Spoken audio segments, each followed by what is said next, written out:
బాబు జగజ్జీవన్ రావు గారు, జోహార్ బాబు జగజ్జీవన్ రావు గారు. ఈరోజు బాబు జగజ్జీవన్ రావు గారి యొక్క జయంతి సందర్భంగా 117వ జయంతి సందర్భంగా ఈరోజు ఆయనకి పూలమాలతో సత్కరించుకోవడం మా అదృష్టంగా భావిస్తున్నాము.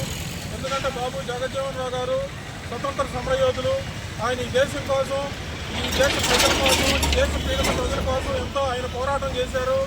ఆయన 40 సంవత్సరాల పార్లమెంట్లో కూడా ఎన్నో అద్భుతమైన శాఖలను ఆయన నిర్వహించారు. ప్రథమంగా ఆయన మొదట కార్మిక శాఖ మంత్రిగా క్యాబినెట్ హోదాలో ఫస్ట్ చిన్న వయసులోనే ఆయన కార్మిక శాఖ మంత్రిగా చేసి కార్మికులకు ఎంతో ఉపయోగకరమైన చట్టాలు తీసుకొచ్చిన దాంట్లో మొదటి ప్రభుత్వంగా ఆయన ఉంటారు. తర్వాత రక్షణ శాఖ చేశారు, తర్వాత వ్యవసాయ శాఖ చేశారు.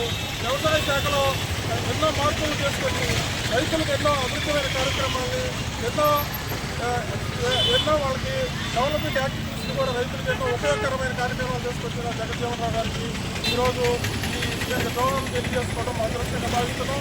అదిగాక ఆయన చాలామంది పీడిత ప్రజల కోసం చట్టాల రూపకల్పన చేసే దాంట్లో కూడా ఆయన పాత్ర ఎంతో ప్రముఖంగా ఉంది.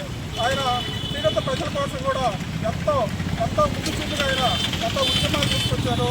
ఆయన యొక్క జీవితం తెలిసిన పుస్తకం అందరం కూడా మన ఆయన జీవిత బయోగ్రఫీని మనం చదువుకొని ఆయనకు ఆదర్శంగా మనం అందరం కూడా నిలవాలని చెప్పి, ఆయన బాటలో మనందరం నడవాలని చెప్పి రాజకీయ నాయకులకు కానీ లేదా ఇతర ప్రజలకు కూడా, మామూలు సామాన్య ప్రజలు కూడా ఆయన జీవితం ఎంతో పాఠ్యాంశాల్లో పెట్టి ఆయన జీవితాన్ని అనుగుణంగా ఆయన జీవితం యొక్క సాధకాలను అందరం తెలుసుకొని మనందరం నడవాలని చెప్పి కోరుకుంటూ అందరితో ఈ అవకాశం ఇచ్చినందుకు ధన్యవాదాలు తెలుపుకుంటున్నాను.